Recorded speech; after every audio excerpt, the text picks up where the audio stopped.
আসসালামু আলাইকুম। প্রিয় দর্শক, আপনাদের সকলকে আমন্ত্রণ জানাচ্ছি অন্য মঞ্চের আলাপচারিতায়। আজ আমাদের সঙ্গে আলোচনার জন্য অথবা আড্ডার জন্য অথবা আসলে আলাপচারিতার জন্যই আমাদের সঙ্গে আছেন।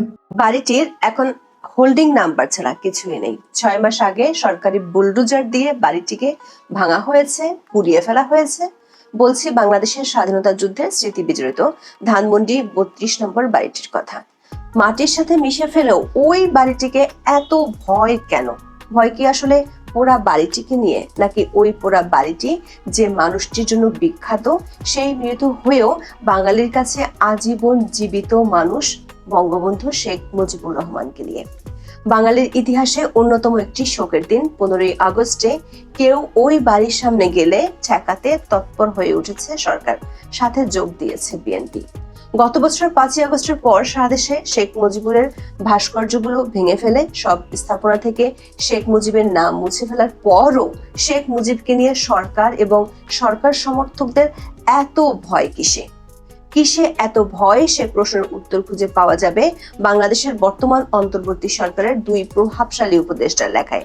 আর ইতিহাস ঘাটলে দেখা যাবে 1975 সালের 15ই আগস্টের পরও এমন চেষ্টায় হয়েছিল। বিস্তারিত জানতে চলুন যাওয়া যাক বিশ্লেষণ। 15ই আগস্ট বঙ্গবন্ধু শেখ মুজিবুর রহমানের 50তম প্রয়াণ দিবস। 1975 সালের এই দিনে বঙ্গবন্ধুকে সপরিবারে নির্মমভাবে হত্যা করা হয়। রচিত হয় ইতিহাসের এক কলঙ্কিত অধ্যায়। ঘাতকরা শুধু বঙ্গবন্ধুকে হত্যা করেনি, তাদের হাতে একে একে প্রাণ হারিয়েছেন বঙ্গবন্ধুর সহধর্মিণী বেগম ফজিলাতুন্নেসা মুজিব, বঙ্গবন্ধুর সন্তান শেখ কামাল, শেখ জামাল ও শিশু রাসেল সহ পুত্রবধূ সুলতানা কামাল ও রোজি জামাল।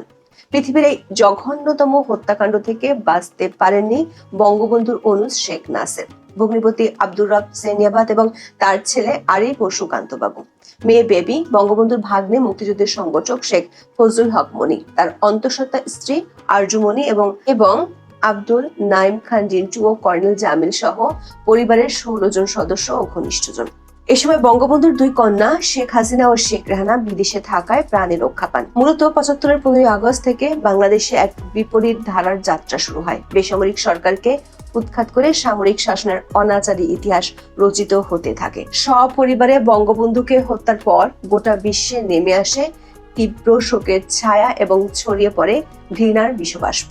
বঙ্গবন্ধুকে হত্যার পর নোবেলজয়ী পশ্চিম জার্মানির নেতা উইলি ব্রান্ডিট বলেছিলেন, মুজিবকে হত্যার পর বাঙালিদের আর বিশ্বাস করা যায় না। যে বাঙালি শেখ মুজিবকে হত্যা করতে পারে তারা যে কোনো জঘন্য কাজ করতে পারে। ভারতীয় বংশোদ্ভূত ব্রিটিশ নাগরিক ও বিশিষ্ট সাহিত্যিক নীরজ সি চৌধুরী বাঙালিদের বিশ্বাসঘাতক হিসেবে বর্ণনা করে বলেন, বাঙালি জাতির স্বপ্নদ্রষ্টা শেখ মুজিবকে হত্যার মধ্য দিয়ে বাঙালি জাতি বিশ্বের মানুষের কাছে নিজেদের আত্মঘাতী চরিত্রই তুলে ধরেছে।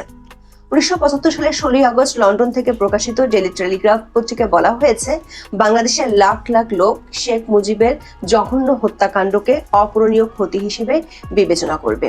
গত বছরের 5ই আগস্ট রাজনৈতিক পট পরিবর্তনের পর হামলা হয় বঙ্গবন্ধুর ধানমন্ডির 32 নম্বর বাড়িটিতে। সারা দেশে একে একে বঙ্গবন্ধু ও স্বাধীনতার স্মৃতি বিজড়িত ভাস্কর্যগুলো ভেঙে ফেলা হয়। গত বছরের 15ই আগস্টে ধানমন্ডির 32 নম্বর বাড়িটিতে যারা শ্রদ্ধা জানাতে গিয়েছিলেন তাদেরকে চরমভাবে নাজেহাল করে হামলা চালায় সরকারি মব বাহিনী। এরপর গত 5ই ফেব্রুয়ারি আগাম ঘোষণা দিয়ে সরকারি বুলডোজার দিয়ে আইন শৃঙ্খলা বাহিনীর চোখের সামনে বাড়িটি গুড়িয়ে দেওয়া হয়। এই বাড়ি থেকে বাংলাদেশের মুক্তি সংগ্রামের সাথে সম্পর্কিত প্রতিটি আন্দোলনের রূপরেখা তৈরি হয়েছিল। এই বাড়িটি থেকে সব নির্দেশনা দিতেন বঙ্গবন্ধু শেখ মুজিবুর রহমান। বর্তমান অন্তর্বর্তী সরকার আমলে সবচেয়ে বেশি অপদস্থ হয়েছে এদেশের স্বাধীনতা যুদ্ধ, তার ইতিহাস, এমনকি মুক্তিযোদ্ধারা। অধ্যাপক ইউনূসের অন্তর্বর্তী সরকারের মনে হয়তো এক অজানা আশঙ্কা সবসময় কাজ করে। 32 নম্বর বাড়ি হয়তো বাংলাদেশের মানুষের মনে 71-এর স্বাধীনতার চেতনাকে আবার জাগিয়ে তুলবে, যেটি তারা গত 1 বছর ধরে দমন করে রাখতে চেয়েছেন। ধানমন্ডির 32 নম্বর বাড়িটির এখন হোল্ডিং নাম্বারটা ছাড়া কিছুই নেই। বছর ঘুরে 15ই আগস্ট আসতে না আসতেই সরকারের মনে সেই 32 নম্বর নিয়ে শঙ্কা জাগলো। সরকার প্রেস সেক্রেটারি নব্য ফেসিবাদী বয়ান দিলেন, কেউ 32 নম্বরে যেতে পারবে না। এরই মধ্যে আওয়ামী লীগ সমর্থিত একটি অনলাইন গ্রুপ থেকে ঘোষণা আসলো, ফানুস উড়াবে তারা। সরকার এক অনলাইন ঘোষণায় ভয় পেয়ে গেল। ডিএমপি জারি করলো ফানুস উড়ানোর নিষেধাজ্ঞা। তবে সরকার ভয়কেও ছাড়িয়ে গেছে বিএনপির কর্মকাণ্ড। 14 আগস্ট সারাদিন ধরে পুলিশ 32 নম্বর রাস্তাটি বন্ধ করে রেখেছিল, কেউ যাতে জড়ো হতে না পারে সেজন্য আগে থেকে কড়া সতর্কতায় ছিল অধ্যাপক ইউনূসের পুলিশ বাহিনী। কিন্তু সন্ধ্যা হতে না হতেই সে বাধা শিথিল হয়ে যায় বিএনপির জন্য। বিএনপির কয়েকজন নেতাকর্মী মিছিল করে, সেখানে তারা ছাত্রলীগ সন্দেহে এক শিবির নেতাকে উত্তম মধ্যম দেয়। গত বছরের মতোই 32 নম্বরের সামনে মবের রাজত্ব কায়েম করে বিএনপি সমর্থিত লোকজন। আওয়ামী লীগ সন্দেহে তারা কয়েকজনকে পুলিশেও দেয়। প্রশ্ন হলো, সরকার এবং বিএনপির 32 নম্বরের পোড়া বাড়িটির প্রতি এত ভয় কেন? পোড়া বাড়িটির প্রতি ভয় নাকি বাড়িটির মানুষটির প্রতি ভয়? বঙ্গবন্ধুর প্রতি ভয় কেন সেটি বোঝার জন্য কোনো আওয়ামীপন্থী লেখকের দ্বারস্থ হওয়ার দরকার নেই। চলুন দেখে আসি বর্তমান অন্তর্বর্তী সরকারের কয়েকজন উপদেষ্টা বঙ্গবন্ধুকে কেন বাঙালি জাতির জন্য মহামানব আর তার বিরোধীরা কেন তাকে এত ভয় পায় সে সম্পর্কে কি বলেছেন। আলী ইমাম মজুমদার অন্তর্বর্তী সরকারের খাদ্য উপদেষ্টা। তিনি 2017 সালের 4 আগস্ট দৈনিক প্রথম আলোতে একটি কলাম লিখেছিলেন, যার শিরোনাম ছিল বঙ্গবন্ধুকে নিয়ে ভীতি সৃষ্টি কেন। সেই কলামের শুরুটা ছিল এমন: বঙ্গবন্ধু শব্দের আগে পরে অন্য কোনো বিশেষণ যোগ করতে হয় না। ব্যক্তি বঙ্গবন্ধু আমাদের মধ্যে নেই, কিন্তু রয়েছে তার অমর কীর্তি। এদেশের কোটি কোটি মানুষ তাকে অন্তর থেকে ভালোবাসে। বাংলাদেশ রাষ্ট্রের অভ্যুত্থানের পেছনে 30 লাখ শহীদের রক্ত এবং কয়েক কোটি মানুষের নানা ধরনের ত্যাগ রয়েছে। এই পথযাত্রায় সর্বশ্রেষ্ঠ সংগঠক ও নেতা ছিলেন বঙ্গবন্ধু। তিনি জাতির পিতা, এটা কেউই ভুলতে পারে না। তার রেখে যাওয়া দলটি কিংবা এর কোনো অঙ্গ সংগঠনের নেতা কর্মীর বাড়াবাড়ি যাই থাকুক না কেন, বঙ্গবন্ধু স্থান করে নিয়েছেন এসব কিছুর ঊর্ধ্বে। বঙ্গবন্ধুকে স্মরণ করার ক্ষেত্রে বাংলাদেশের মানুষ কতটা আলাদা সেটিও লিখেছিলেন আলী ইমাম মজুমদার। বলেছিলেন, ভারতে মহাত্মা গান্ধীর খুনি নথুরাম ওয়ার্সে ফাঁসি হওয়ার দিনটিকে একটি প্রভাবশালী সংগঠন শহীদ দিবস হিসেবে পালন করে, কিন্তু বাংলাদেশে বঙ্গবন্ধুর অবস্থান দলমত, জাতি, ধর্ম ও শ্রেণী বিভাজনের ঊর্ধ্বে। এটাকে আড়াল করার প্রচেষ্টা চলেছিল দীর্ঘ 21 বছর, কিন্তু দেয়াল ভেঙে মহাপরাক্রমে জাতির জীবনে প্রতিষ্ঠিত হয়েছে অশরীরী বঙ্গবন্ধু। মানুষ তাকে আপন ভাবে সম্মান করে ও ভালোবাসে, কিন্তু ভয় পায় না। তবে আলী ইমাম মজুমদারকে কয়েকশো গুণ ছাড়িয়ে গিয়েছিলেন আইন উপদেষ্টা অধ্যাপক আসিফ নজরুল। 2020 সালের 17 মার্চ বঙ্গবন্ধুর জন্মদিনে আসিফ নজরুল বঙ্গবন্ধুকে নিয়ে অনবদ্য কবিতাই রচনা করেছিলেন, শেয়ার দিয়েছিলেন ফেসবুকে। লিখেছিলেন, প্রিয় বঙ্গবন্ধু, আমার ভালোবাসা নিন, আমি আপনাকে ভালোবাসি। দর্শক, আপনার হয়তো নিজের কানকেও অবিশ্বাস্য মনে হতে পারে, আসিফ নজরুল সত্যিই বলেছিলেন তিনি বঙ্গবন্ধুকে ভালোবাসেন। তিনি আরো লিখেছিলেন, বঙ্গবন্ধু, আপনাকে ভালোবাসতে হলে আওয়ামী লীগ হওয়ার প্রয়োজন নেই লোভী হওয়ার কিংবা ভীতু হওয়ার, একচোখা বা মন গড়া ইতিহাস গড়ার। তাহলে কি লাগে বঙ্গবন্ধুকে ভালোবাসতে? সে উত্তরও তিনি দিয়েছিলেন। তার সেই কবিতায় লিখেছিলেন, আপনাকে ভালোবাসতে গেলে লাগে কিছুটা বিবেক, কিছুটা যুক্তিবোধ, নিজের মানচিত্র চেনা আর সামান্য একটু মনুষ্যত্ববোধ। দর্শক, এই প্রশ্নটা তাহলে আসতেই পারে, 5 ফেব্রুয়ারি যখন ধানমন্ডি 32 নম্বর বাড়িটি সরকারি বুলডোজার দিয়ে ভাঙা হচ্ছিল, তখন আসিফ নজরুলদের মধ্যে মনুষ্যত্ববোধ আর কিছুই বাকি ছিল কিনা?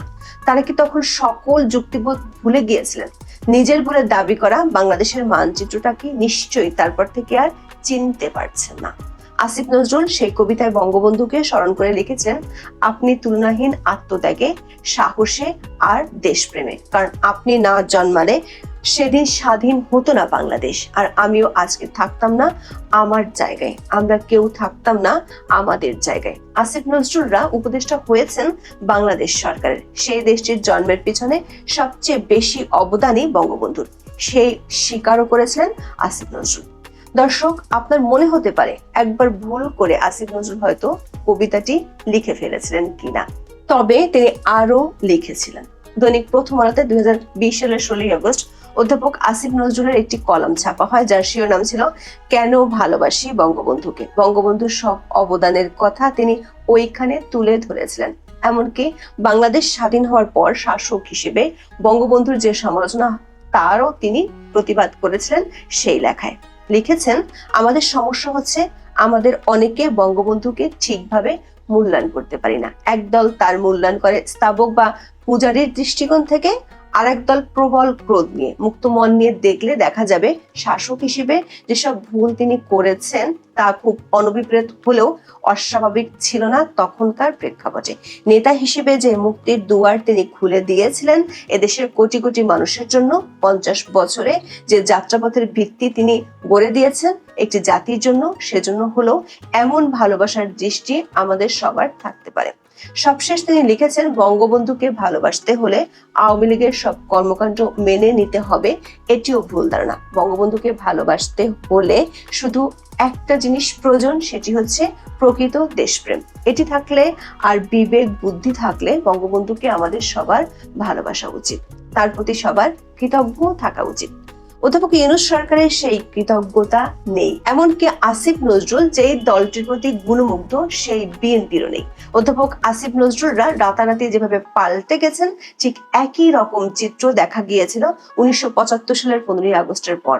বিবিসি বাংলার এক খবরে বলা হয়েছিল, 1975 সালের 15ই আগস্ট বাংলাদেশের প্রতিষ্ঠাতা রাষ্ট্রপতি বঙ্গবন্ধু শেখ মুজিবুর রহমানকে সপরিবারে হত্যার পর দেশের কোনো প্রচার মাধ্যম, এমনকি চলচ্চিত্র তার নাম বা ছবি প্রকাশ হতে দেখা যায়নি।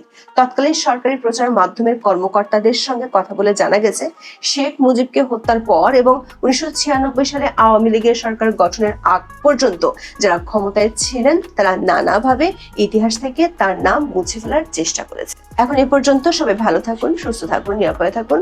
দেখা